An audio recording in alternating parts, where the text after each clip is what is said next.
personnellement, au niveau de la famille, au niveau professionnel, je réalise quelque chose qui est au-delà de ce que j'aurais pu imaginer. Tu vois, à 35 ans, DG d'une boîte avec plus d'une centaine d'employés. Bon, je suis pas sûr qu'en France, j'aurais eu aussi rapidement, entre guillemets.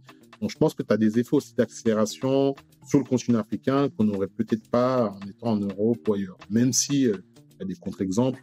En tout cas, moi, c'est mon approche et l'appréhension que j'ai, c'est que c'est un continent d'opportunités, de chance, et le Rwanda en particulier, un pays où plein de choses sont possibles pour ceux qui bossent, qui se donnent les moyens et qui font pas de revenus aussi. Je suis Elodie, freelance et formatrice dans la tech.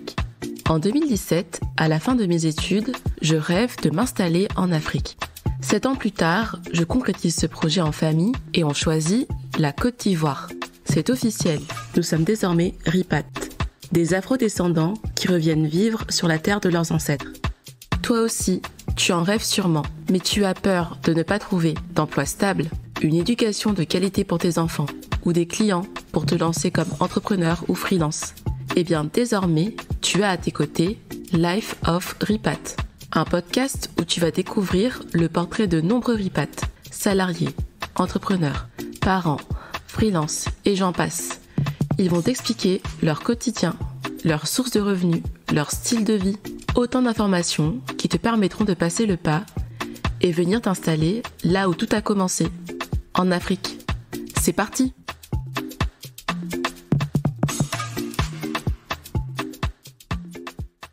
Bonjour à toutes et à tous, j'espère que vous allez bien. Aujourd'hui, nous allons découvrir ensemble le parcours d'Aimé Abiziera. Alors, il faut savoir qu'Aimé, je l'ai connu lorsque j'étais encore étudiante en 2016.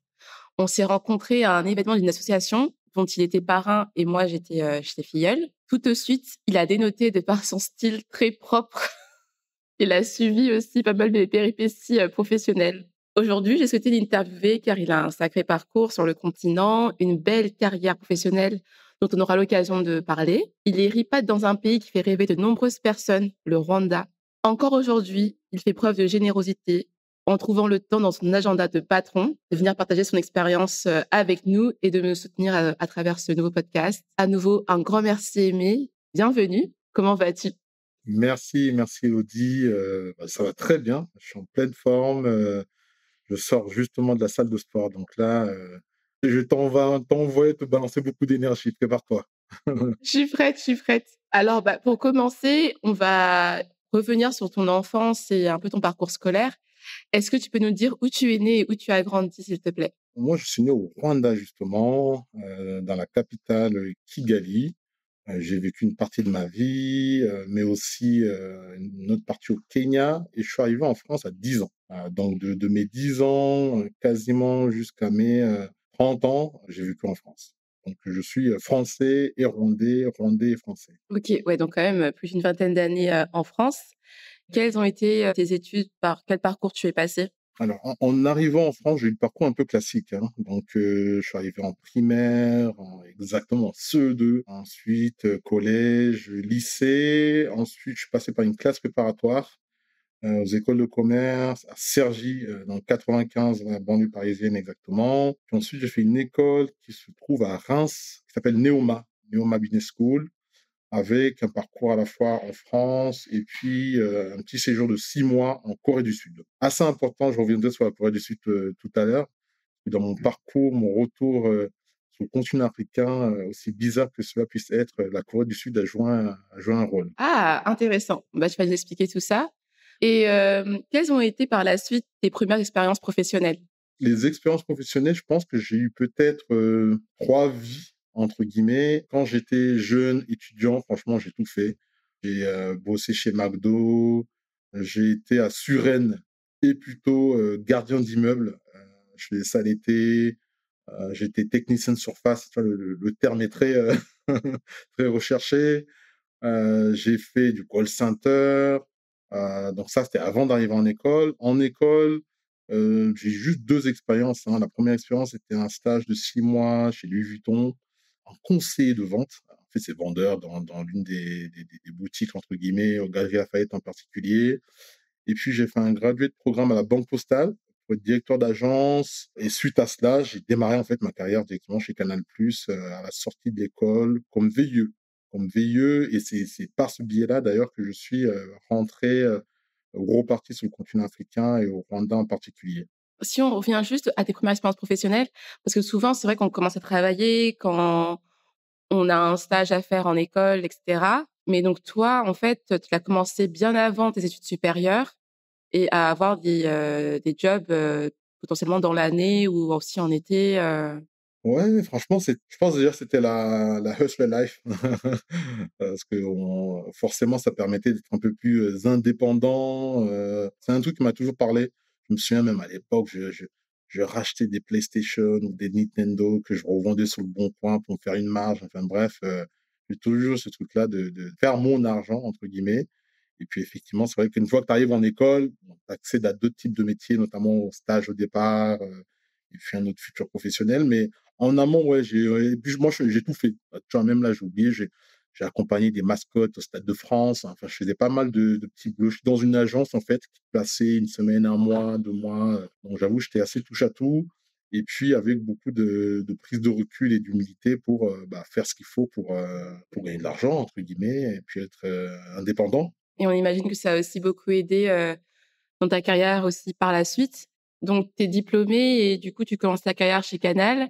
Alors, c'est intéressant parce que Canal, à l'époque, c'était, enfin, ils étaient connus en tout cas comme une des boîtes les plus intéressantes pour, travailler avec ou, le marché africain ou en Afrique. J'ai d'ailleurs essayé plusieurs fois d'intégrer cette entreprise et j'ai échoué correctement. Tu en sais quelque chose. Mais est-ce que tu t'es dit en rejoignant Canal+ que, la finalité était pour toi de revenir en Afrique? Pas du tout, pas du tout pour plusieurs raisons.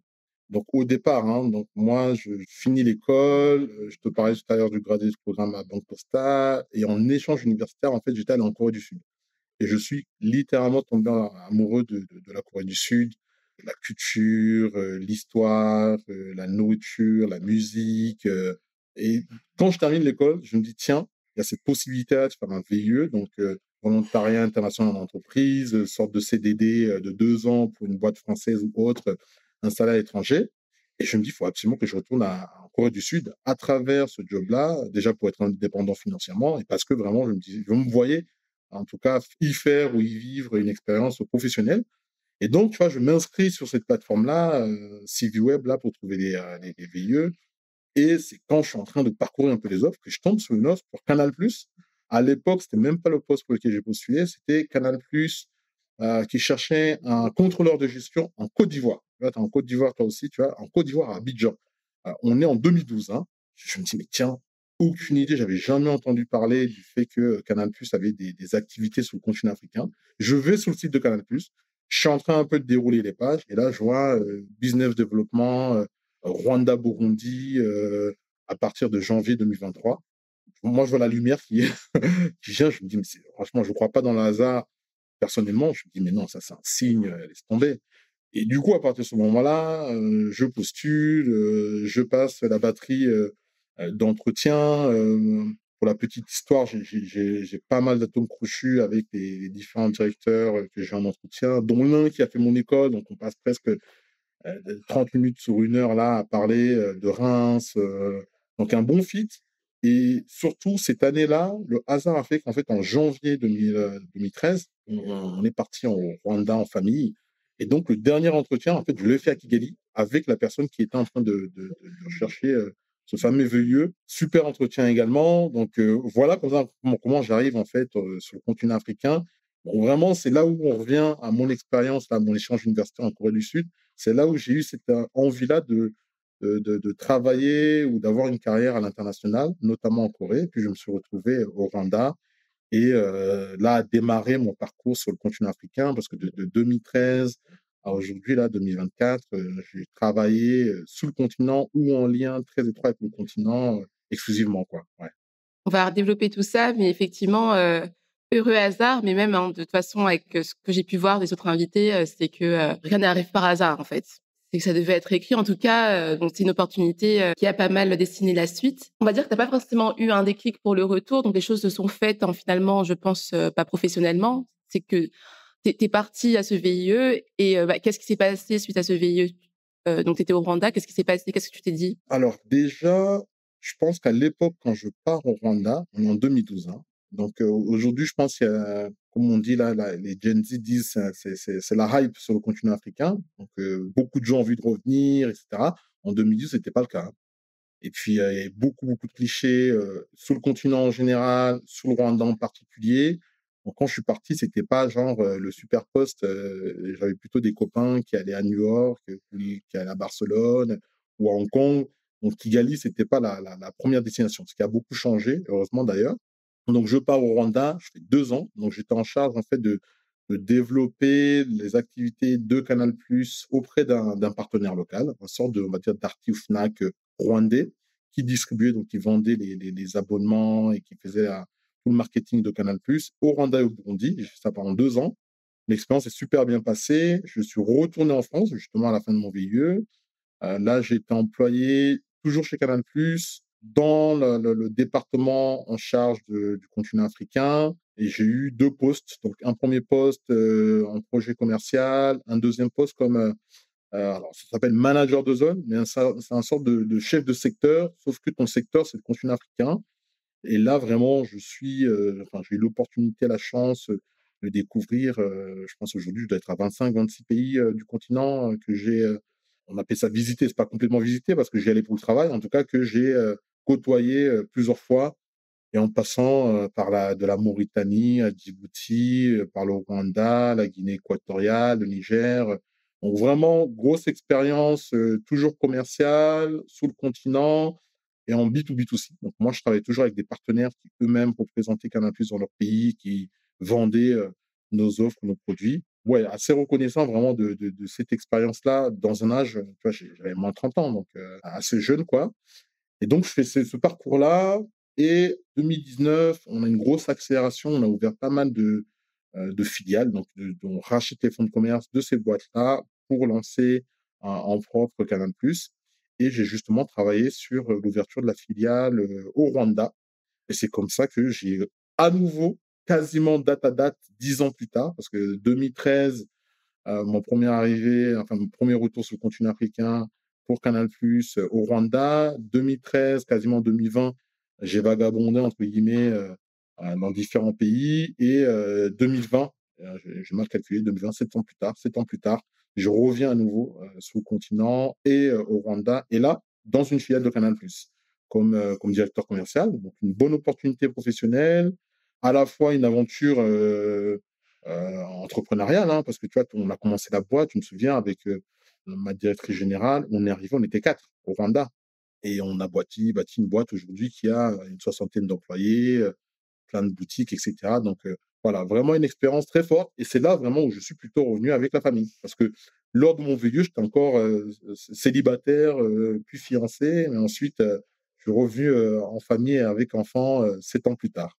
Si j'ai bien compris qu'au moment où où il y a eu ce VIE qui s'est ouvert, en fait, c'était vraiment le début du développement de Canal+ en Afrique. Ouais, c'était le début. C'était le début vraiment de l'accélération. Parce que Canal+, c'est sur le continent depuis 30 ans. Mais c'était vraiment le début. Il y a eu un switch dans à la fois cette conviction que le continent africain, en fait, c'est le continent de demain et que dans le monde des médias, il y a de belles histoires à raconter. Et au final aussi, un produit à vendre qui est l'accès à la télévision. Donc moi, je suis vraiment arrivé à ce moment-là. Donc c'était ouais, super. Et puis au Rwanda, ouais, je sortais de l'école. Je sais plus, j'avais combien? Je devais avoir 24 ans, 25 ans. Donc j'ai fait mes 2 ans seul, entre guillemets.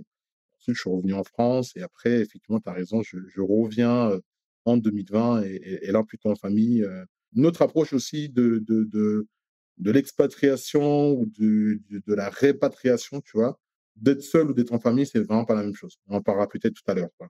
Donc, ce qui t'a fait revenir, vraiment t'installer, c'est, comme tu nous l'as dit, l'opportunité professionnelle. Ouais, je pense que le Rwanda m'a choisi.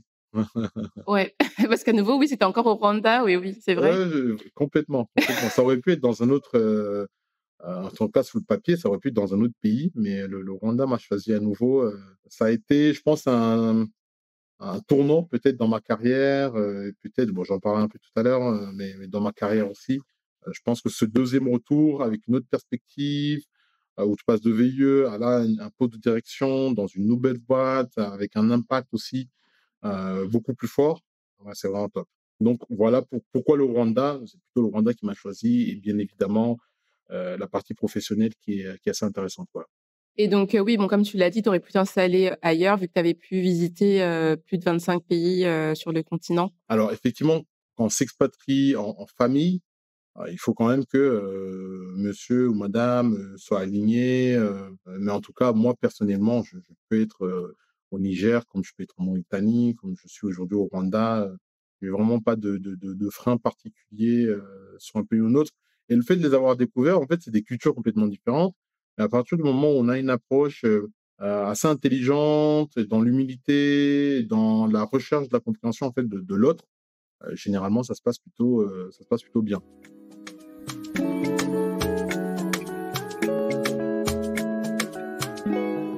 Donc comment s'est passée de manière assez générale, ton installation du coup, cette fois-ci, en famille au Rwanda? Alors l'installation à proprement parler, c'est plutôt bien passé. Déjà j'arrivais au Rwanda avec un job, puis avec mon entreprise, donc voilà, des choses type billets d'avion, avoir, 6-7-8 valises, porter toutes ces affaires et cetera. Enfin, j'avais un certain nombre de choses qui étaient pris en charge par l'entreprise, donc c'était assez, agréable. Après, je suis arrivé au Rwanda en août 2020. Donc août 2020, on est en plein covid. C'était pas si évident que ça. L'installation dans les premiers jours avec toutes les mesures, barrières, à l'époque, hein, alors c'était il y a 3-4 ans, mais on a peut-être oublié, mais il y avait pas encore de vaccin et cetera. Donc voilà, c'était pas la situation la plus idéale, mais le fait d'y aller avec, une boîte, un job, c'est quand même assez confort. OK, et ça du coup, on l'a pas vraiment expliqué, mais donc, par rapport à cette opportunité, est-ce que c'est tu avais un poste à Canal et la direction t'a proposé ce poste-là? Ou est-ce que c'est la filiale ou un chasseur ou je sais pas qui t'a proposé cette opportunité? Comment ça s'est fait? Ça peut peut-être intéresser d'autres personnes qui cherchent, ce niveau de rôle exec. Alors moi, c'était plutôt une promotion en interne. Déjà, j'avais un tracking record intéressant, j'avais travaillé sur ce projet-là et puis au moment venu, je cochais pas mal de cases. Le fait que j'étais prêt, mobile, le fait que j'avais déjà une, proximité, linguistique, culturelle avec le Rwanda en particulier, le fait que j'avais fait, déjà du BizDev sur le Rwanda, mais sur un certain nombre d'autres territoires. Je pense que pour, la chance entre enfin, je ne crois pas dans la chance, mais je pense qu'en mettant de son côté un certain nombre de verrous, en fait, à un moment, ça va tomber pour toi. Donc voilà, faut bien bosser, faut, le dire aussi que tu es ouvert à l'expatriation parce que des fois on le dit pas. Puis on se dit: «Bah, on n'a pas pensé à moi», mais en fait, est-ce que ton manager, est-ce que la boîte sait que tu es mobile? Et puis après, à l'autre côté, c'est dire que quand tu es mobile et qu'on te propose quelque chose, en fait, faut être prêt à y aller. Et notamment quand on est en couple, faut en parler, à sa «moitié» entre guillemets, de cette idée-là. Et c'est pas 3 mois ou 2 mois avant, c'est peut-être 1 an, 2 ans, 1 an et demi avant, comment il faut commencer à travailler ça, quoi. Donc je pense que c'est tout ça que j'ai un peu, validé et puis ensuite au moment venu, effectivement, on m'a fait cette proposition-là, qui en plus allait avec, moi ce que je voulais faire, dans ma vie professionnelle et personnelle. Donc c'était génial, quoi. Ouais. C'est très intéressant ce que tu dis parce qu'effectivement, donc moi j'ai, découvert il y a pas très longtemps, des RIPAT, notamment dans un des groupes, RIPAT Africa qui cherchent à rentrer.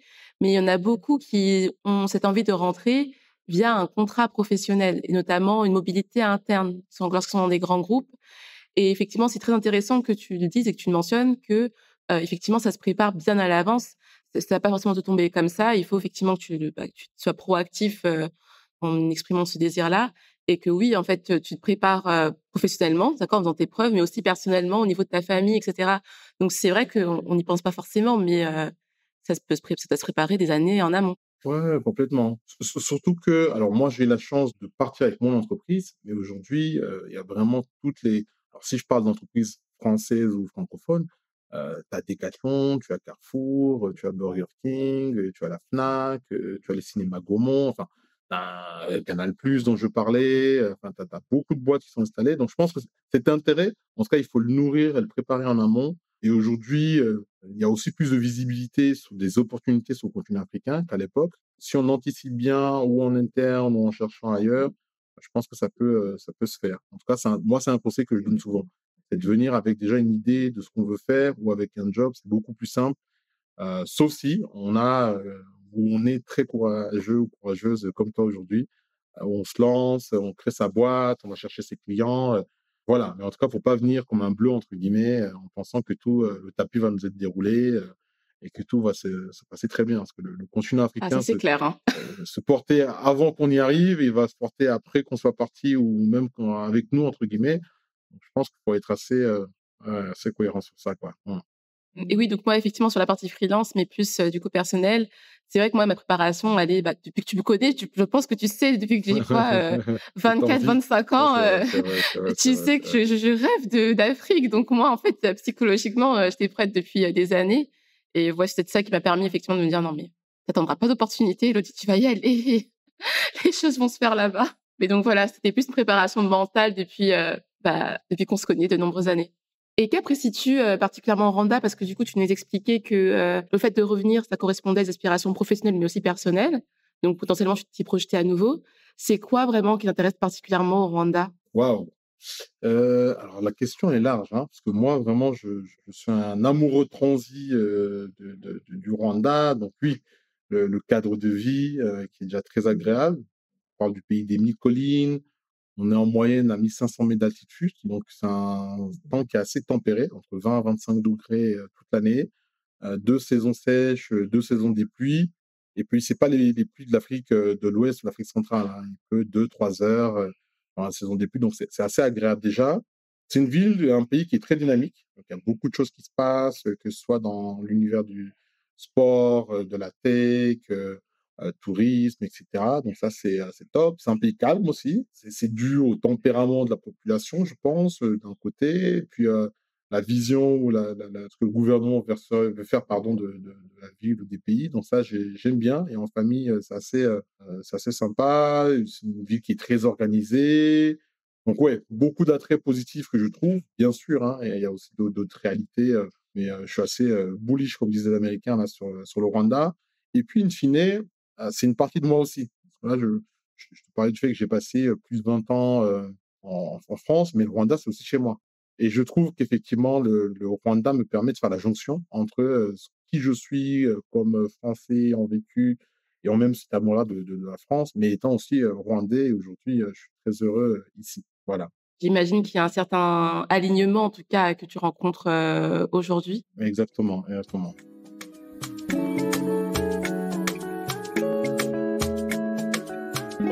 On va continuer sur la partie personnelle, mais aussi familiale, donc notamment sur l'adaptation de ta femme et tes enfants. Donc aujourd'hui, je sais que tu as des filles, mais elles ont quel âge aujourd'hui? Elles sont à quel niveau scolaire? Effectivement, j'ai 2 filles, une qui a 6 ans. Lorsqu'on est arrivé ici, elle avait 2 ans, donc elle a passé aujourd'hui plus de temps au Rwanda qu'en France, parce qu'elle est née en France, et vient de rentrer au CP en septembre. Et une autre qui a 2 ans, qui est née ici et qui a connu que le Rwanda, même si on fait des séjours en France, et bon, qui vient de rentrer à la crèche. Donc elle fait moitié de la journée à la crèche, puis l'autre moitié avec la nounou à la maison. Donc ouais, elle mène sa petite vie tranquillement. Et dans quel système, éducatif vous les avez mis toutes les 2? Sur le système éducatif au Rwanda, il y a pas mal d'options. Rwanda, je trouve aussi dans un certain nombre de pays, ou en tout cas, on est plus sensible là à ces options-là. Donc au départ, ma première fille a fait ses 4 premières années dans une école, Montessori, et en anglais. On voulait qu'elle puisse avoir cette chance-là de grandir, ou en tout cas d'apprendre l'anglais, dès son plus jeune âge. Et puis là, en arrivant au CP, et par contre, elle est passée dans l'enseignement classique francophone à l'école française de Kigali. Là, c'est plutôt pour être sûr parce que le français, c'est quand même une langue qui est assez subtile, pour être sûr qu'elle ait les bonnes bases de grammaire et autres. Et donc, sa petite sœur vient de rentrer dans la même crèche, Montessori anglais. C'est plutôt un choix à la fois d'être parce que c'est aussi la proximité géographique avec notre maison. Au début, on a choisi cette crèche-là parce qu'elle n'était pas loin de la maison, donc c'était assez facile de déposer les enfants le matin, etc., etc. Et puis le côté anglais, qu'on trouvait intéressant pour profiter de ce temps au Rwanda, en tout cas pour qu'elle développe cette langue-là aussi, quoi. Oui, Montessori, c'est intéressant. Bah, moi aussi, notre fille, là, elle a 2 ans, on l'a mis à Montessori, mais c'était plus pour la partie, bilingue aussi, mais donc pour l'anglais, la même chose que toi, mais pour la partie, confiance, en soi. Parce que moi, je trouve que on pourra en parler des heures, mais moi, j'ai développé trop tard ma confiance en moi, donc enfin, le fait qu'on soit un système qui te pousse à aller vers tes aptitudes naturelles, on trouvait ça, dès tout petit, on trouvait ça pas mal, en fait. OK, mais vu qu'au Rwanda, ils sont anglophones, tu l'as mis dans un système français, du coup, en fait, tu as fait l'inverse, tu t'es dit que enfin, qu'elles comprennent en tout cas bien le français, en la mettant dans l'équivalent d'une école, anglaise dans un pays en francophone, en fait. Ouais, bon, ça a été un débat aussi, hein. On n'a pas pris la décision, aussi facilement. Pour l'anglais, au début, on s'est dit que c'était naturel, parce que bon, je l'ai pas évoqué tout à l'heure, mais au départ, quand je suis arrivé au Rwanda, c'était pour 3 ans. Donc je devais faire, 2020-2023. Donc on s'était dit: «Voilà, c'est top, on arrive, jusqu'à 5 ans, elle est dans une école, anglophone, en plus à côté de la maison et puis, cerise sur le gâteau, c'est une école Montessori, ça nous parlait aussi». Et puis finalement, mon contrat a été prolongé une première fois, pour 2 ans supplémentaires, et là, c'est presque la période où elle allait arriver au CP, donc on a commencé à se poser des questions. Est-ce qu'elle continue au CP, l'équivalent du CP dans le système anglophone? In fine, peut-être un jour, on reviendra en France, ou bien est-ce qu'on la met à l'école française? On a fait pas mal d'allers-retours et finalement, on a opté pour le système français, même si, bon, l'anglais est une langue quand même qui est beaucoup plus facile que le français, que ce soit à l'écrit ou à l'oral, elle a déjà ce bagage-là. Ouais, donc c'est plutôt des allers-retours dans la réflexion, mais tu as raison, on a préféré commencer par l'anglais et puis après quand ça commence à se «corser» entre guillemets, passer au système, français, ouais. Et comment cela s'est passé, tu vois, en termes de place, de délai d'inscription?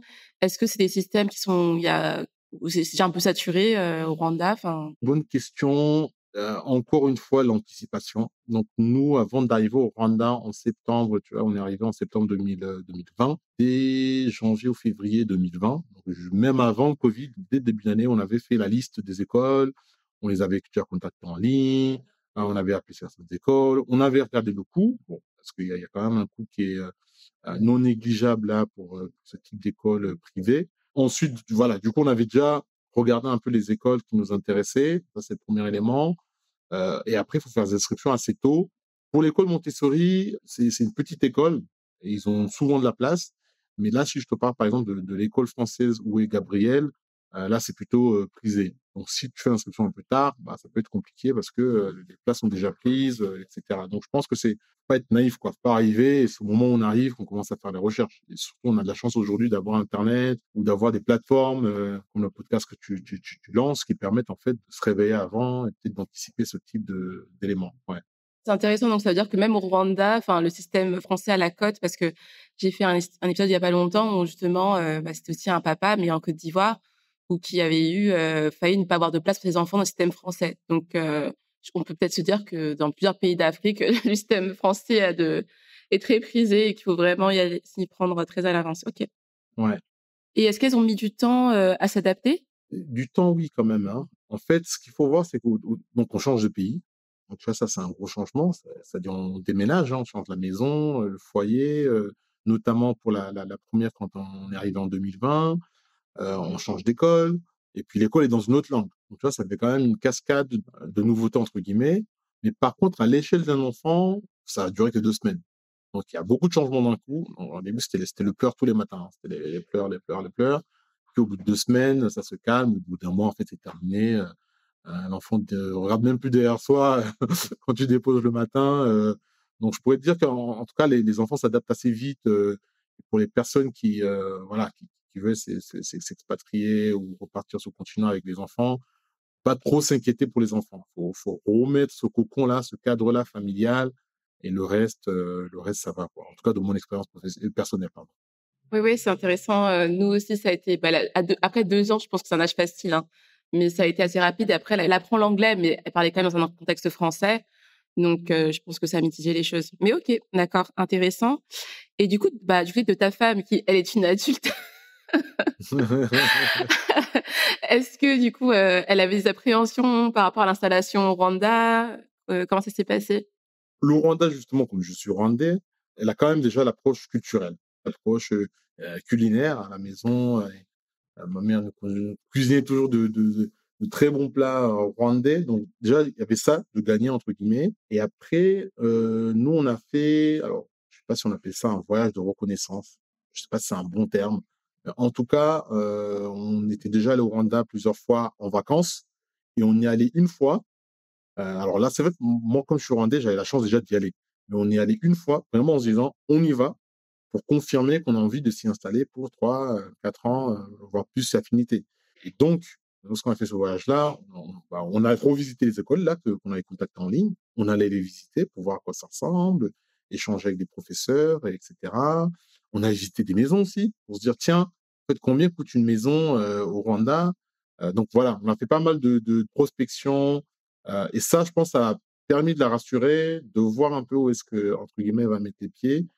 Donc oui, de l'appréhension, comme n'importe où, quand on va partir ou quitter, son pays, sa ville, pour un temps long. Mais par contre, avec, ces voyages-là qu'on a pu faire, ça s'est très bien passé. Ouais, donc en fait, tu l'as bien préparé et vous vous êtes pris de manière méthodique, Ouais, pas exactement. à pas Mmh, pour, mmh, mmh. OK, bon super et est-ce que, elle a mis du temps à s'y adapter, une fois sur place? Une fois sur place, ce qui a pris du temps, donc on arrive, on est en août-septembre 2020, donc il y avait encore le confinement, les masques, c'était plutôt de se créer une vie sociale. Tu vois? Tu laisses tes amis, ta famille, tes collègues, en France, tu arrives dans un pays où en fait tu connais personne, où les gens ne te connaissent pas, faut te refaire un cercle. Donc ça a pris pas mal de temps, mais lié plus particulièrement au fait qu'il y avait la covid à ce moment-là, ça a pris du temps. Mais en même temps, le fait qu'on soit venu en amont et cetera a aidé. Donc voilà, c'est tiède. Voilà, ça c'est quelque chose peut-être qu'il faut arriver à à créer quoi. Ouais. Professionnellement, est-ce qu'elle a une activité? Alors ça, c'est l'un des, points de bascule, je pense, pour les couples qui s'expatrient, est-ce que l'autre personne, le conjoint, arrive à trouver une activité, professionnelle, entrepreneuriale, associative pour, s'occuper quoi, enfin, en tout cas donner du sens, à cette expérience-là. Nous, justement, dans les différentes visites qu'on a fait, ma femme était professeure des écoles en France et en visitant les écoles, en fait, elle a trouvé son job à l'école française et les professeurs là-bas. Et ça, c'est aussi un game changer dans notre retour au Rwanda et également pendant la période de Covid, parce que ça a permis aussi d'avoir des collègues. Moi, j'en parlais un peu tout à l'heure sur la partie adaptation. Le fait de trouver une activité professionnelle, de venir aussi avec ses problèmes, sa fatigue mentale, physique, d'avoir enseigné toute la journée, d'avoir des collègues, et cetera, ça a beaucoup aidé. Donc oui, oui, aujourd'hui, elle a une activité, ça fait, combien de temps? 3-4 ans là qu'elle enseigne ici. OK, bah, génial.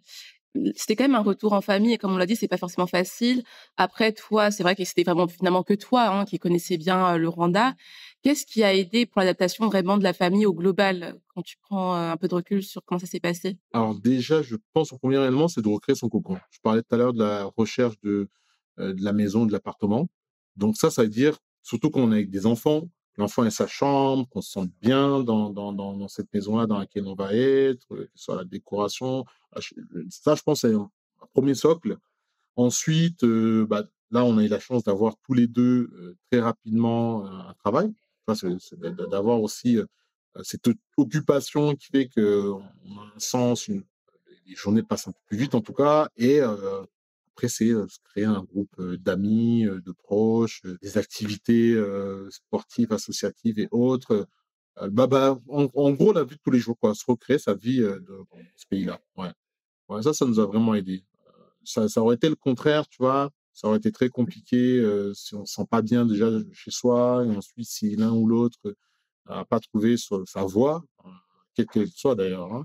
Nous, on a eu la chance voilà, d'aligner petit à petit dans un temps, plus ou moins long, ces éléments-là et aujourd'hui on est vraiment très bien au Rwanda, ouais.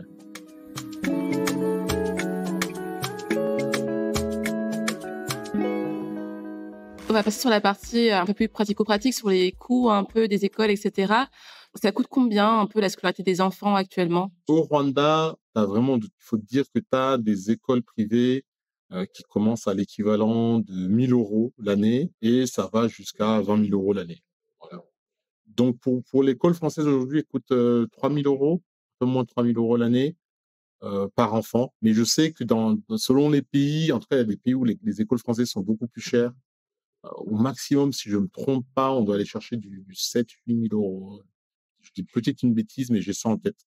Généralement, c'est quand même des écoles, d'excellence, des écoles aussi qui te permettent ensuite, d'aller faire, tes études, en France à l'université et autres. voilà, c'est assez élitiste slash prisé. Nous, du fait qu'on vienne en France, c'est sûr qu'on a une proximité avec la pédagogie, la langue, l'enseignement, etc. Donc ça, c'était un choix. Le choix s'est fait comme ça. Mais en tout cas, voilà, c'est un budget qui est pas négligeable, hein, entre 3 et 7 000 euros. Si tu en as plusieurs en plus, ouais. Mmh. Ah, exactement, ouais, ouais, effectivement, tu as complètement raison. Si tu en as plusieurs, c'est encore plus cher. Puis tu rajoutes la cantine, les activités extrascolaires. Ça monte vite. OK, d'accord. Mais en tout cas, donc ce budget-là, c'est noté. On va revenir, un peu sur plus la partie, professionnelle. Donc, explique-nous, que fais-tu aujourd'hui? Alors, au Rwanda, je suis arrivé pour Canal+ au départ en 2020. J'ai fait un peu moins, non, un peu plus de 4 ans, 4 ans chez Canal+. Et j'ai eu l'opportunité de changer de boîte en février dernier. Et j'ai rejoint une autre entreprise qui s'appelle Groupe Vivendi Africa. En fait, c'est un opérateur de télécommunications qui vend l'Internet. En gros, c'est un fournisseur d'accès à Internet très haut débit. On appelle FTTH, Fiber to the Home. Et donc, on installe la fibre à Kigali et en région pour les individuels, donc monsieur tout le monde, et également pour les business. Et je suis DG, CEO, patron de cette boîte-là avec une ambition d'apporter le meilleur service d'accès à Internet à tous les Rwandais et de démocratiser l'accès en tout cas à ces solutions-là, à la fois sur Kigali, Rubavu, c'est un peu à l'ouest du pays, et puis on a pas mal de projets d'extension dans d'autres villes. Bah, félicitations, Thank you very much. un super poste, d'exec.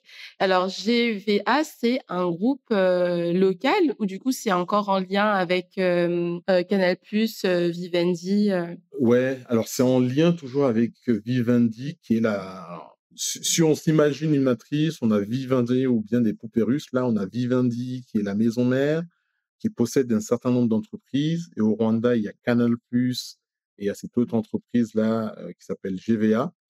Donc moi, je suis passé de Canal+ à GVA. Donc je reste dans la même maison mère, mais je passe d'une entité à une autre, et avec des process, des équipes complètement différentes, quoi.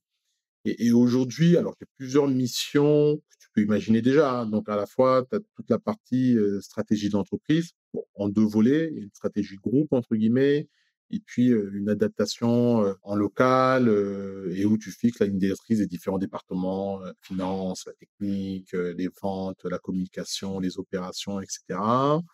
En tant que directeur général, bon, tu rends aussi compte à la direction groupe des activités de la société, notamment du développement du chiffre d'affaires, et d'un certain nombre d'indicateurs financiers assez classiques pour une boîte. Puis j'ai du management direct de 8 collaborateurs aujourd'hui, qui eux-mêmes sont chefs de leur département. La boîte continue à grandir aussi, donc on fait pas mal de recrutement, donc ça fait partie aussi des tâches, hein, aller trouver les bons talents qui vont nous permettre d'accélérer sur le marché avec le produit qu'on a. Puis après, on fait aussi pas mal d'investissements et donc d'analyse en amont de ces investissements-là pour voir quels sont les nouveaux quartiers, les nouvelles zones dans lesquelles on va se lancer, combien est-ce que ça va nous coûter, quel est le potentiel de ces zones-là, jusqu'au déploiement de ces zones, effectivement, à l'activation de potentiel commercial, entre guillemets, qu'on a vu ou qu'on a pressenti. Et après, tu as une grosse partie de représentation de la boîte auprès des pouvoirs publics, auprès aussi de différents autres entreprises, hein. Donc, tu es souvent invité 2, 3 fois par semaine à des lancements de telle ou telle entreprise, produits, à des cocktails X ou Y, à l'ambassade de France, dans différents clubs d'affaires. Ouais, donc, une grosse partie aussi de représentation de l'entreprise et de l'activité. Et après, des engagements aussi sectoriels. Je fais partie du secteur des télécoms ici au Rwanda. Donc voilà, donc un poste en tout cas qui est assez riche et moi que je trouve assez stimulant intellectuellement. oui, ça doit j'imagine que ça doit pas mal te changer, même ce côté représentation, Ouais, ouais, ouais, ça c'est nouveau. c'est, un peu politique aussi, c'est peut-être plus nouveau? Ça c'est complètement nouveau. Effectivement, oui, politique, bah, ça demande en tout cas d'autres compétences que juste les compétences professionnelles, techniques. Tu dois serrer pas mal de mains, créer des partenariats aussi. Quand c'est avec les autorités, bon, tu vois, je me souviens des premiers rendez-vous que j'ai fait avec les ministres ici. bon, voilà, on n'est pas formé pour ça, donc ça, ouais, c'est quelque chose d'assez nouveau, quoi. Ouais, OK, mais ça doit être, très, très intéressant. Mais alors, quand tu m'as dit ça, je me suis dit: «Mais c'était de février», donc ça veut dire que c'est pas l'opportunité, enfin, qu'on t'a donnée, quand tu es reparti au Rwanda, c'est une autre qui est venue encore après? Exactement. Donc au début, je te disais, je suis venu pour 3 ans. 2020, je devais rentrer en 2023. Après, j'ai prolongé 2 ans d'ailleurs. Je devais faire 2024-25. Entre-temps, j'ai cette nouvelle opportunité. Donc là, je suis reparti jusqu'à, j'allais dire comme les présidents, tu vois? J'ai un nouveau mandat, un nouveau mandat de 5 ans, toujours au Rwanda. Mais ce qui est assez cool, c'est que déjà le pays, le Rwanda que j'ai connu en 2013, en 2020 et aujourd'hui en 2024, c'est pas le même pays.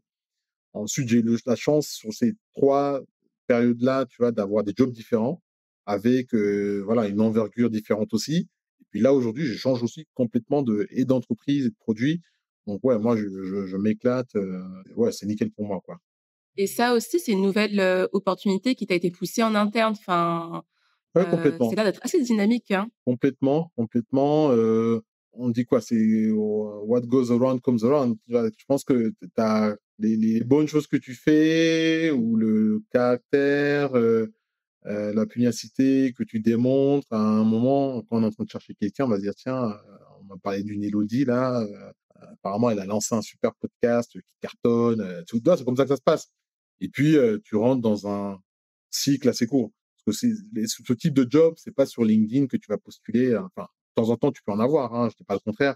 C'est beaucoup aussi par de la recommandation, et cette recommandation vient là aussi par à la fois ce que tu as démontré et puis peut-être les mentors. Donc moi aussi, j'ai pas mal de personnes, sur qui je m'appuie, pour, accélérer cette, jeune carrière. Voilà. Très bien, c'est juste que je me dis, tu vois, il y a des personnes justement qui, cherchent à rentrer et potentiellement aussi, ils ont peut-être moins d'opportunités pour ces rôles, vraiment d'exec. Donc c'est aussi bien de comprendre comment ça se passe. Mais j'ai quand même l'impression, après je traîne pas avec beaucoup d'execs, hein, on va pas non, mais j'ai quand même l'impression que c'est des rôles, en tout cas, ton environnement est assez dynamique.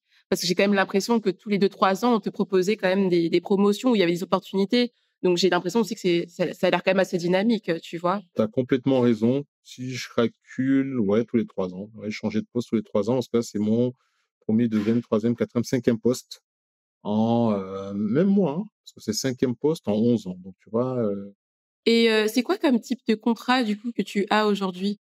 alors moi, aujourd'hui, j'ai un contrat avec la filiale ou la boîte locale, hein, donc GVA Rwanda, qui est l'équivalent d'un CDI, en France. Donc généralement, tu signes un CDI et à côté, tu vois, typiquement quand je suis arrivé pour Canal+, donc tu signes un CDI avec la boîte locale, mais par contre, tu as ce qu'on appelle un contrat de détachement. Donc tu as je venais de la maison mère pour le Rwanda et j'étais détaché pour 3 ans. Légalement, quand tu arrives ensuite, bah, tu as un CDI et ce CDI-là, quand ta période se termine, ou quand tu veux le prolonger, se prolonge automatiquement ou quand tu veux terminer, tu, «démissionnes» entre guillemets et puis ensuite tu repars au siège, voilà, c'est un peu comme ça que ça se passe. En tout cas de mon expérience. Alors justement, alors, moi je me posais aussi la question, est-ce que tu as quand donc par rapport aux conditions détachées, avec ce que tu arrives à obtenir, tu obtiens un peu ce qu'on appelle moi j'appelle le golden un peu, contrat, le fameux contrat d'expatrié avec les conditions, d'expatrié parce que bon, je pense que ça fait rêver aussi pas mal de personnes. C'est aussi pour ça qu'il y en a de ceux avec qui j'ai pu parler qui sont dans des grosses boîtes, cherchent cette mobilité interne. Est-ce que quand tu fais ça, tu réussis à avoir ces fameuses conditions, qu'on dit, d'expatrié? Alors, contrat d'expatrié, moi j'ai pas un contrat où formellement, où légalement c'est stipulé, contrat d'expatrié. Donc ça non, je dirais non. Mais par contre, j'ai des conditions, dits, d'expatriés, donc ouais, donc j'ai pas le contrat, mais j'ai les conditions et au final, le plus important, c'est peut-être ça aussi, quoi. Donc ça va inclure, l'aide en déménagement, peut-être l'aide aussi, pour les écoles des filles, Ouais, si je te donne un peu concrètement ce qu'il y a dedans, un certain nombre de billets d'avion pour rentrer, dans son pays. Dans le cas présent, pour moi, c'est la France. Donc ça peut être intéressant aussi pour les binationaux. Ensuite, la prise en charge, de la maison, prise en charge de l'école des enfants, parce que justement je te parlais même de l'école française. Voilà, si on est à 2-3 enfants à 7 000 €, voilà, c'est 21 000 € l'année, hein, donc c'est pas négligeable. Et puis, la caisse, des Français à l'étranger, qui est l'équivalent de la sécurité sociale où tu cotises à la fois pour tout ce qui est maladie, pour la retraite. Puis ça dépend des entreprises. Des fois, tu peux avoir aussi des primes d'expatriation, un véhicule. Voilà. Donc ça, c'est des choses qui te permettent en tout cas, et justement, en plus, souvent, c'est un gros investissement d'entreprise. Ça permet de partir la tête reposée, entre guillemets, et donc d'aller déployer tout son professionnalisme sans contrainte aucune, ou peut-être avec moins de contraintes que si on y va juste comme ça, quoi. Ouais. Et après, je pense aussi qu'il y en a qui le voient pas forcément, mais en fait, quand tu étais en France et que tu pars là-bas, c'est aussi une prise de risque personnellement. Enfin, tu étais pas sûr, de réussir aussi bien, enfin, tu as pas forcément les mêmes conditions et de réussir, aussi bien que si tu restais, dans la société mère. Donc en fait, c'est une forme de compensation, du risque que toi tu prends avec ta famille, à partir. Ouais, on le voit pas forcément, on se dit: «Ah mais il y a tout ça, il y a tout ça», c'est mais en fait, c'est Non, ça, oui. non, non, tu as complètement raison. Il y a 2 éléments principalement en tout cas que je vois. Un, effectivement, professionnellement, c'est pas sûr que ça va réussir. Donc je pense que l'entreprise aussi, met en place, les meilleurs éléments pour que, en fait, cette expatriation puisse réussir. Et puis, il y a toujours la famille, en fait, hein. Donc effectivement, il faut qu'un certain nombre d'éléments soient couverts pour que ça puisse bien se passer.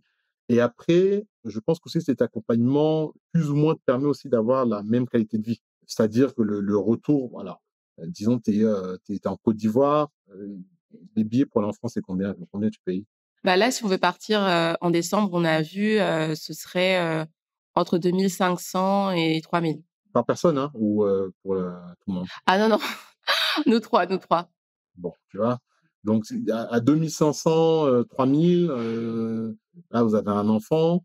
Bon, voilà, si tu as 2-3 enfants, en fait, tu es en train de parler de 3 000 à 4 000 €. Quand tu le fais 2 fois dans l'année, c'est 8 000 €. Donc les vacances en France à 8 000 €, compliqué, ou en France ou ailleurs d'ailleurs. La maison, la même chose. Tu as des maisons, voilà, ça va de, 500 € à 5 000 €. Donc je pense que en tout cas, ça permet de garder ce niveau, cette qualité de vie, d'une façon ou d'une autre. Donc c'est un investissement de l'entreprise, mais c'est un investissement pour, permettre à ce que cette aventure-là, professionnelle, et puis les compétences, parce que l'entreprise, en fait, au final, contrat de travail, on te paye un salaire pour que tu donnes un service X ou Y. Donc là aussi, c'est des conditions, qu'on prend en charge, mais en fait, pour que tu puisses au mieux, pardon, rendre ce service-là. En tout cas, je vois ça comme ça. Si on est très, straightforward, c'est plutôt ça, quoi. Ouais. Ouais, que rien ne te perturbe, en tout cas, pour que tu puisses vraiment effectivement te donner à fond. Merci pour ta transparence, ça va aider certaines personnes, je pense. Si tu es amené à partir et que vous vous dites en famille que vous voulez continuer à vivre, au Rwanda, est-ce que là, aujourd'hui, tu es serein, pour ton avenir professionnel, pour avoir peut-être d'autres opportunités maintenant de ce niveau? Parce que plus on monte aussi et plus les opportunités sont rares. Est-ce que voilà, tu es serein de ce côté-là?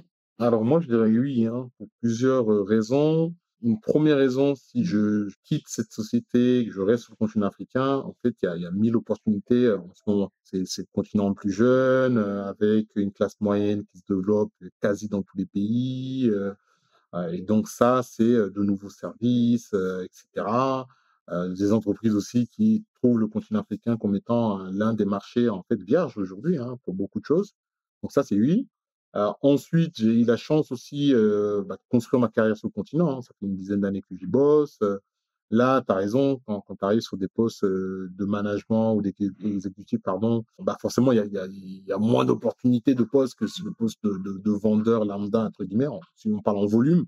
Par contre, c'est aussi très dur pour, des boîtes qui cherchent ce type de poste-là, de sourcer des personnes. Donc c'est plutôt une chance. Aujourd'hui, je pense qu'il y a plutôt une, rareté des profils plutôt des milliers de profils qui sont sur le marché. En fait, les boîtes n'arrivent pas à recruter. Donc voilà. Et puis moi, bon, j'ai déjà été chassé par ailleurs dans un certain nombre d'entreprises, donc voilà, quoi.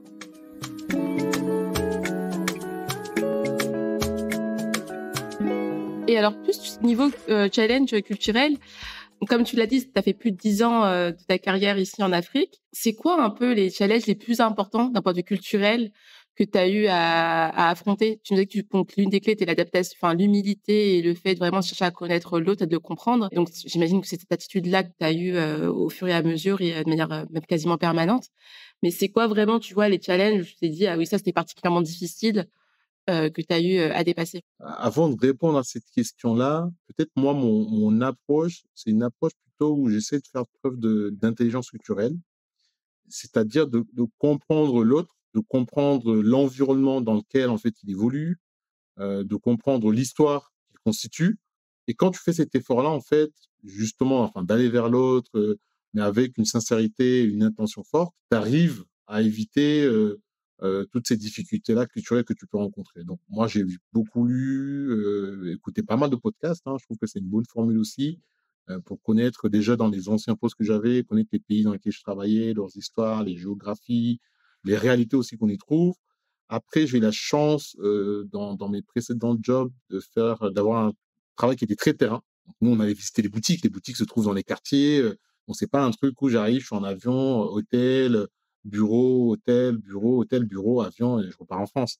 Donc ça, c'est une autre chance et puis après, j'ai le contact facile. Je sais pas si j'ai le contact facile, mais j'aime bien échanger avec les gens, les comprendre et cetera.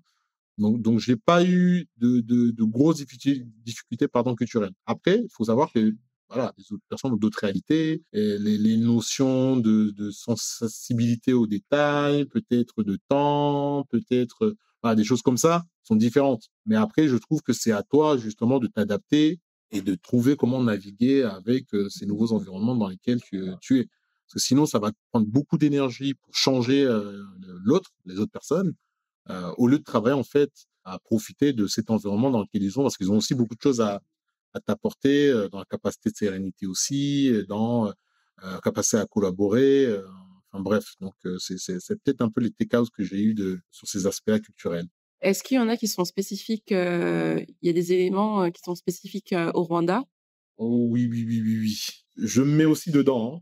Donc, tu as déjà le calme rwandais qui peut décontenancer certaines personnes versus, même si, alors, c'est pas des généralités, attention, sinon on va j'aime pas prendre le continent africain comme un tout. Nos frères camerounais, ivoiriens, Ivoirien. nigérians, en fait, ils ont ce punch, hein, ils ont ce punch, hein, à niveau de voix, cette passion, alors que les Rwandais, on est plutôt très calme. On se rapproche beaucoup même des Sénégalais, on est très très calme dans la voix, parfois dans la gestuelle, dans le mouvement. Après, tu as aussi une humilité et une propension à ne pas extérioriser ses sentiments. Des fois, c'est poker face, quoi. Est-ce que la personne est contente, elle n'est pas contente?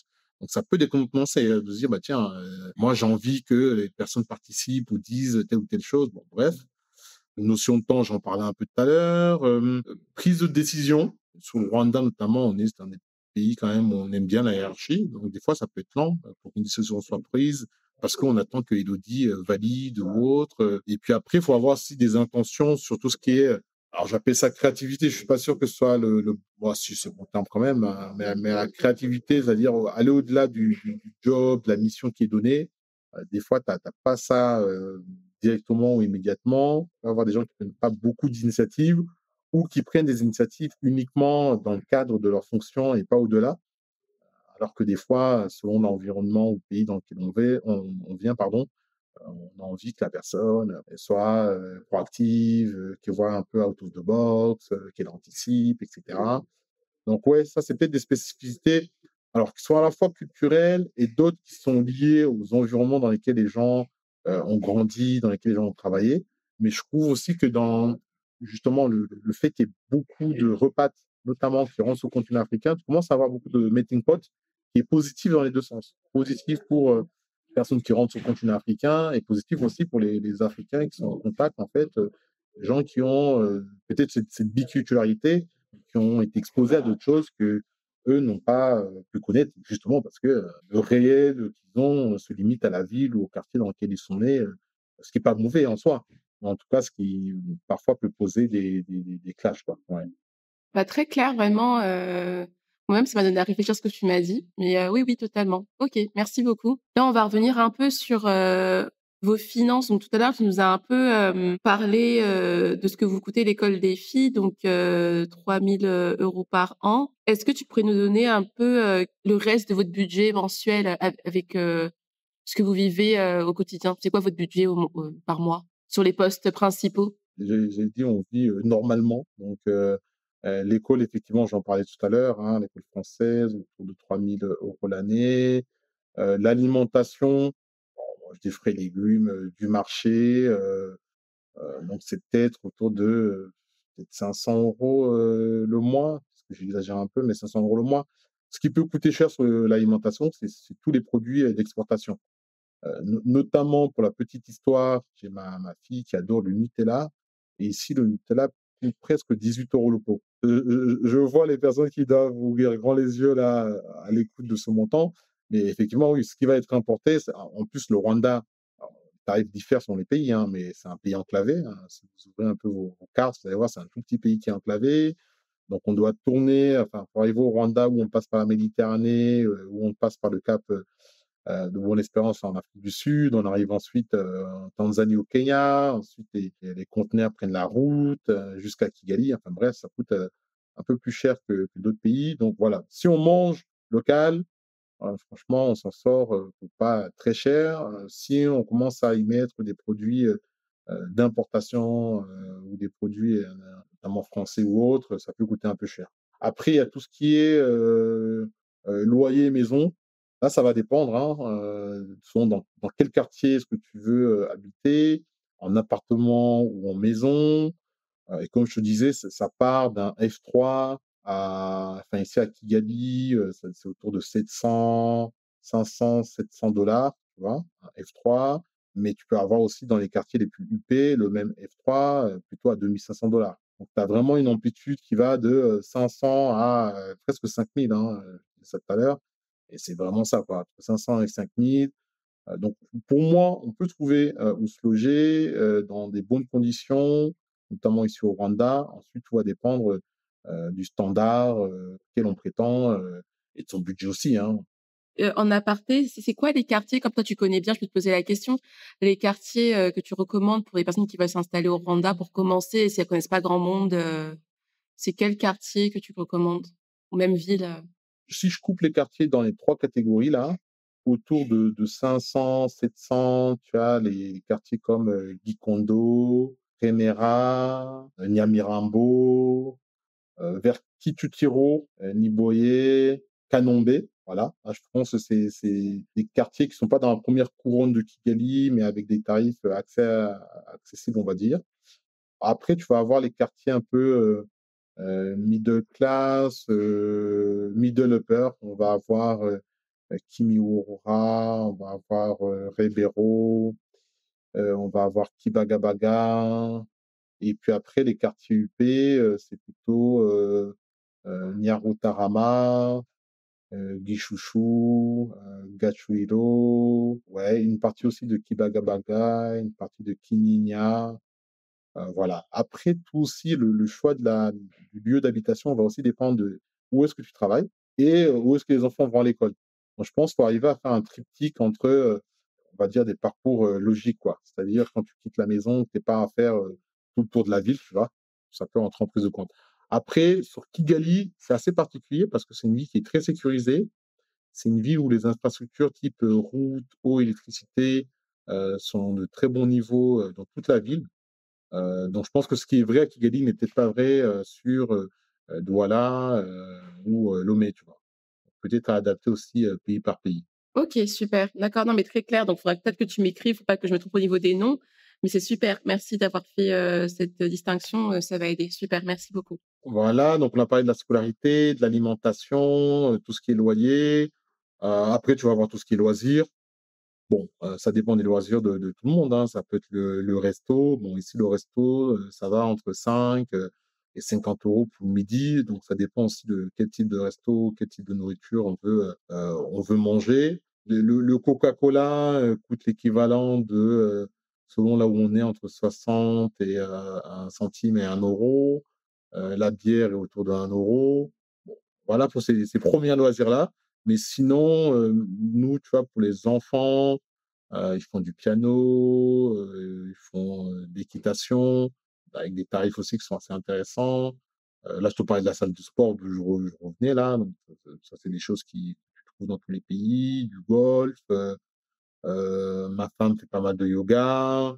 Pour tous ces loisirs-là, ça va dépendre entre guillemets, le type qu'on choisit. Typiquement, le piano, nous, on a un prof qui vient à la maison, on le paye 10 € l'heure. Et c'est assez confort, parce que le prof se déplace directement pour donner cours depuis la maison. La salle de sport, ça coûte 30 € le mois. Je pense que ça doit être les mêmes tarifs qu'en France, plus ou Oui, oui, moins. oui, c'est kiff kiff, oui. Oui, oui. Voilà, donc je pense que si tu es payé entre guillemets en euros, voilà, c'est des tarifs qu'on connaît déjà, plus un peu de confort parce que tu peux avoir le piano, le prof qui vient. J'ai des amis qui prennent des cours de boxe, pardon, et le prof de boxe vient directement à la maison en individuel. Donc, c'est peut-être aussi des choses assez sympas que tu peux te permettre de payer, quoi. Ouais. Et est-ce que, donc par rapport à votre budget, c'est plus ou moins que ce que vous avez l'habitude, de payer ou de dépenser, en France? Non, je pense que c'est équivalent, hein. Je pense que c'est équivalent, voire en dessous parce que, d'un séjour en France, quand même, l'inflation est là, hein. On en parle, mais tu vois, j'ai fait des courses là, j'ai vu le montant, je me suis dit: «Ah oui, d'accord, non, non», je pense que c'est moins ou équivalent. Équivalent dans le sens où on fait plus de choses. Tu vois, les filles qui font du piano et de l'équitation, alors on l'aurait peut-être fait en France, mais je suis pas complètement, convaincu, quoi. Donc je trouve que tu arrives quand même à, alors la notion de temps est différente, mais je trouve que tu arrives à faire plus de choses quand même, ici au Rwanda que ce que j'aurais pu faire en France. Les distances sont différentes aussi, tu vois? En France, je me souviens, je faisais 1h15 de métro plus tram, le matin, 1h15 le soir pour aller au travail. Voilà, donc ça aussi, c'est du temps que tu perds et puis les loisirs sont différents. Mais je trouve que, ouais, je fais beaucoup plus de choses à un budget quasi ISO, de ce qu'on avait en France.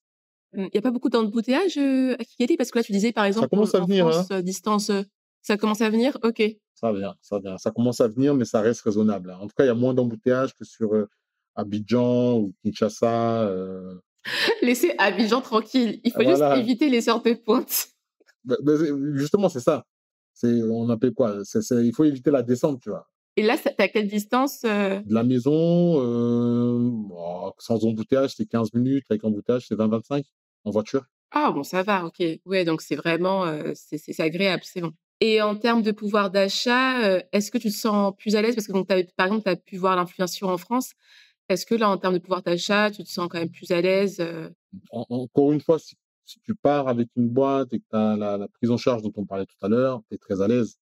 Parce qu'à partir du moment où tu enlèves, ton loyer, et les autres éléments dont je parlais, tu fais face en tout cas à ces chocs, économiques, différemment d'une personne qui a juste son salaire, à Paris, quoi.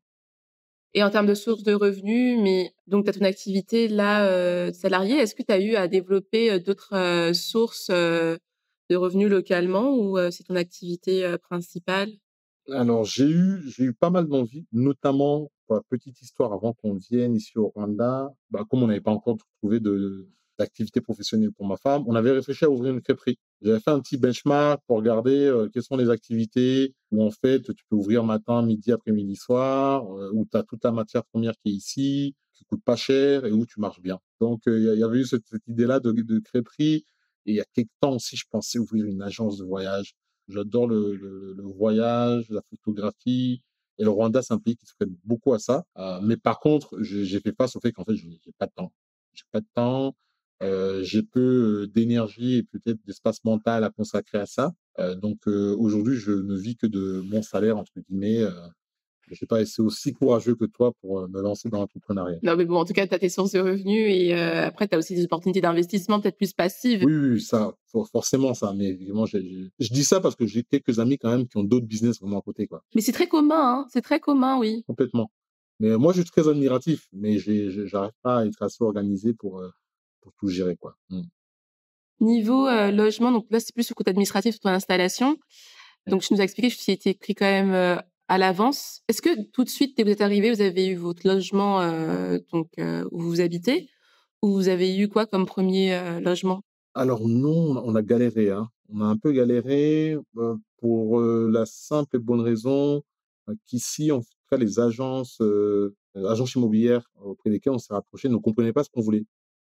Donc on a perdu beaucoup de temps à visiter, des appartements, des maisons. Tu regardes, tu te dis: «Non, en fait, c'est pas du tout ça», ou «C'est trop grand ou trop petit» ou «Pas assez lumineux». Donc on a passé, je pense, presque un mois en, guest house. Il y a une petite maison d'hôtes là qu'on avait trouvée ici à Kigali. Mais là aussi, c'est parce qu'on avait cette exigence de trouver quelque part où on se sent vraiment bien. Je pense que ça dépend aussi des gens, tu vois? Et ça dépend aussi, est-ce qu'on y va en couple seulement? Est-ce qu'on y va seul? Est-ce qu'on y va avec des enfants? Nous, on avait un certain nombre de critères qu'on s'était donnés, donc ça nous a pris un peu de temps. Alors 1 mois, c'est rapide et pas enfin, c'est beaucoup et pas beaucoup à la fois, tu vois? Mais ouais, plutôt 1 mois pour trouver le logement. Et depuis, est-ce que vous avez changé? Donc c'était il y a 4 ans maintenant? Alors on a changé parce qu'on s'est rendu compte que la 1re maison qu'on avait était très bien, vraiment très agréable, mais par contre, on n'avait pas de voisinage direct et moi, je trouvais dommage pour les enfants de pas avoir, vraiment comme quand j'ai grandi, tu sors dehors là, tu as plein d'enfants qui sont là, les voisins viennent chez vous, vous allez chez eux. Donc ouais, on a déménagé pour se mettre dans un quartier où on avait, alors beaucoup plus de mitoyenneté, tu vois? On a des maisons beaucoup plus proches, mais par contre, où effectivement les pour les enfants, je trouve que c'est beaucoup plus, agréable, donc ouais, ça aussi c'est possible de changer, en cours de parcours. C'est trop bien que tu en parles parce que moi, c'est exactement ce qui s'est passé, en fait. Donc là, on a déménagé, donc on était dans un Airbnb, mais là où on était, enfin, il y avait une vraie vie de quartier et les enfants, tu vois, ils se rejoignaient le soir dans la journée. Ils ont même fait des élections pour élire la reine, de la cour et tout. J'ai filmé, c'était trop marrant. Et du coup, bah, là où on est, on n'a plus forcément ça. Donc, des fois, le samedi, notre fille, elle repart les voir, le samedi pour passer un peu de temps avec tous les enfants. C'est hyper important. Je pense qu'on va être amené à nouveau à changer s'il y a pas cette vie de quartier qui se développe. Mais pour les enfants, je trouve ça, vraiment important. Et du coup, niveau santé, donc tu nous dis que tu avais la CFE, mais, est-ce que tu as une mutuelle, locale, internationale? Alors, moi j'ai une mutuelle locale ici, rwandaise, pour tous les soins, hein, tu vois? Là, changer les lunettes, aller chez le dentiste, chez le pédiatre, pardon, pour les enfants, voilà. Donc j'ai ça déjà. Et après, par contre, j'ai pris une mutuelle complémentaire en France qui, à la fois, couvre la partie, enfin, ça a 2 volets. Il y a un volet retraite et l'autre volet, c'est, quand j'ai envie de faire un gros check-up en France, où on a fait des analyses pour les enfants il y a quelques mois, voilà. Ça, c'est plutôt en complément. Mais étant donné que je suis en France, 2 à 3 semaines par an, en fait, c'est surtout, l'assurance maladie ici que j'ai qui me couvre et qui couvre également la famille. Et la CFE, ça t'a vraiment servi? Parce que je pense que ça reste une boîte noire pour pas mal de gens. Ça, c'est aussi la perspective qu'on se donne. Ça coûte de l'argent parce que tu cotises, donc c'est une partie de ton salaire que toi-même tu vas enfin aujourd'hui, entre le salaire brut et net, on voit beaucoup de lignes là sur nos fiches de paye en France. Une partie en fait part pour la retraite et ces autres éléments, donc moi, ça m'avait servi parce qu'au départ, j'étais venu pour 3 ans, donc là aussi c'était une perspective, allez, court, moyen terme, donc je me suis dit: «Mieux vaut continuer à cotiser à la retraite» et cetera, donc ça c'était le premier élément. Et ensuite aussi pour la partie, maladie, ouah, je me dis: «C'est ceinture et bretelles», quoi. Je me suis dit: «Voilà, on ne sait jamais, s'il se passe un truc, que j'ai envie, de creuser un peu plus, je préfère le faire en France, parce que je connais le système français et autres, que de le faire, au Rwanda». Mais au final, aujourd'hui, toi, moi et puis les enfants, on a quand même des maladies qui sont assez bénins encore, donc j'ai pas eu à utiliser plus que ça, c'est, la complémentaire, tu vois? Et niveau identité, est-ce qu'il y avait des démarches à faire pour, ta famille ou même peut-être ta femme? Est-ce qu'elle a pu devenir rwandaise, parce qu'elle s'est mariée avec toi? Non, ça, on n'a pas encore fait les démarches, mais sinon, elle a un titre de séjour, comme en France, hein, donc on est arrivé et elle allait s'inscrire, comme, bah, étant ma femme, elle a un titre de séjour, 1 an, renouvelable tous les ans et ensuite, maintenant qu'elle travaille, elle a aussi un titre de séjour, plus un document qui lui permet également non seulement de séjourner au Rwanda, mais aussi, d'y travailler. Au Rwanda, tu as un certain nombre de tout est assez digitalisé, tu as une liste de documents à faire, donc nous, ça nous a pris 2 jours. Après, je suis pas sûr que ce soit 2 jours dans tous les pays, mais voilà, ça a été assez simple en 2 tout jours cas pour la pour, recevoir? ouais, on a fait, bon, j'exagère un peu, mais on a eu le rendez-vous lundi, on a déposé tous les documents, fait les photos empreintes, et je crois que ça doit être mercredi ou jeudi, on a reçu un SMS pour nous dire, d'aller récupérer le document, et voilà. Quand tu renouvelles, là, c'est vraiment la journée même. Tu pars le matin et le soir, on t'appelle pour venir, comme c'est un renouvellement, pour venir récupérer ton document. Ça, je pense, c'est les pays qui sont très digitalisés. Je sais que le Rwanda est comme ça, de tête. J'ai le Bénin en tête aussi, qui est pas mal digitalisé sur les services publics. Je sais pas comment c'est en Côte d'Ivoire, C'est pas mal aussi, c'est une semaine, je vais pas me plaindre. ouais, ouais, ouais. Non, non, et ça aussi, je pense, c'est intéressant parce que tous les pays, du continent, en tout cas une grosse partie, via le rattrapage dû à la digitalisation, en fait, tu as plein de services aujourd'hui qui vont beaucoup plus vite, qu'avant. Voilà, faut bien avoir les documents, nécessaires, Mais voilà, quoi. Bah, là, ça me choque la rapidité. Je me dis que même pour ma pièce d'identité, ça allait pas aussi vite, en France. Enfin, je pense qu'ils vont aussi peut-être pour rattraper de nombreux pays en occident.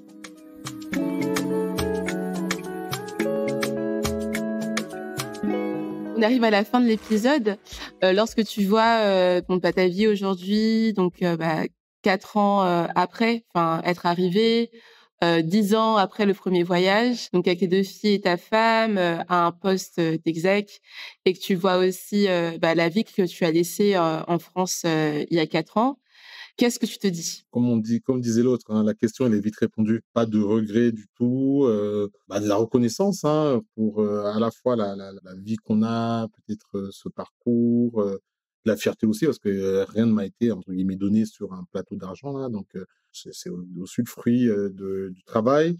Je suis assez alors je dis pas que je suis content d'être parti, je suis pas sûr qu'on soit content d'être parti, mais par contre, je regrette pas d'être parti et je trouve que, personnellement, au niveau de la famille, au niveau professionnel, je réalise quelque chose qui est au-delà de ce que j'aurais pu, imaginer. Tu vois, à 35 ans, DG d'une boîte, avec, plus d'une centaine d'employés, bon, je suis pas sûr qu'en France, j'aurais eu aussi rapidement, entre guillemets.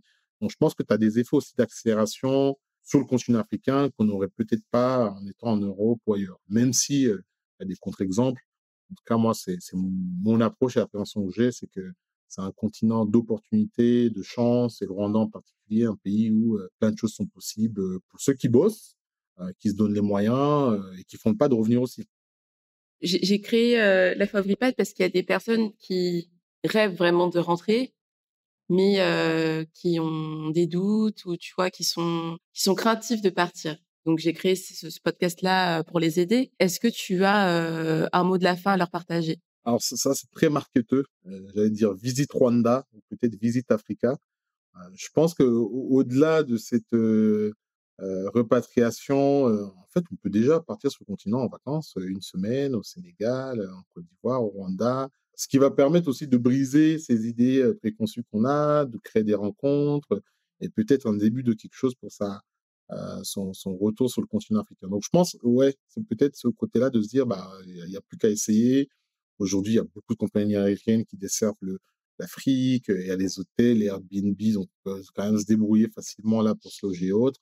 Donc c'est peut-être ça, passer, du statique, à l'actif. Tu as pas commencé à ce niveau-là aussi. Tu as commencé quand même, en bas de l'échelle, et tu as gravi au fur et à mesure. Donc je pense aussi essayer, d'être aussi patient et oui, de savoir aussi saisir les opportunités qui se présentent, même si elles ont pas forcément, elles ressemblent pas exactement à ce qu'on attend, quoi. Tu as complètement raison. Je pense qu'il faut se donner de la perspective. Parfois, on manque de perspective, de patience et parfois aussi, on vient en, hero, tu vois?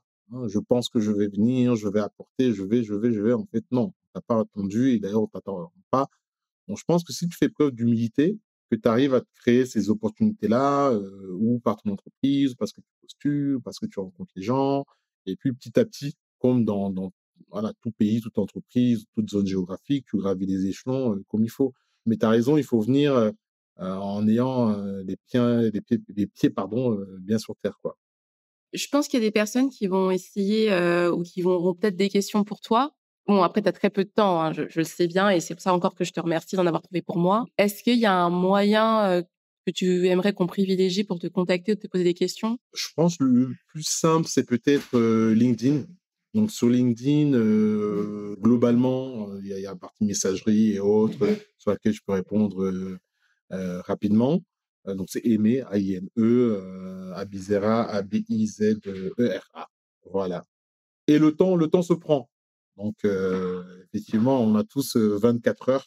Je ne veux pas dire que je suis plus occupé qu'une autre personne, mais effectivement, le temps se prend et en tout cas, j'ai, adoré là cet échange avec toi et je trouve que le podcast que tu fais a beaucoup de sens, pour moi et d'ailleurs, je n'aime pas, prendre la parole, alors je sais pas, je veux pas faire prétentieux, mais en tout cas, je suis prêt à ton exercice parce que j'aurais aimé, il y a 10 ans, en fait, avoir aussi un podcast où, de jeunes, Français, Africains, Européens, en tout cas de jeunes personnes qui arrivent sur le continent africain, partagent un peu leur expérience. Je trouve que ça permet de gagner du temps, peut-être de s'ouvrir les chakras sur d'autres, perspectives et en tout cas de créer un petit quelque chose. Donc merci à toi aussi pour cette belle initiative. Merci Aimé. Bon, on a pu aussi catch up. En tout cas, merci pour tout et on se tient au courant, hein. Comme d'hab, on continue à se suivre. Merci Elodie, beaucoup de courage pour la suite et puis à très bientôt. C'est tout pour aujourd'hui. Comme à chaque fin d'épisode, je te partage la petite to-do. Abonne-toi si ce n'est pas déjà fait. Laisse-nous un avis 5 étoiles sur ta plateforme d'écoute préférée pour le soutien. Partage le podcast autour de toi. Et nous, on se retrouve bientôt pour un nouvel épisode.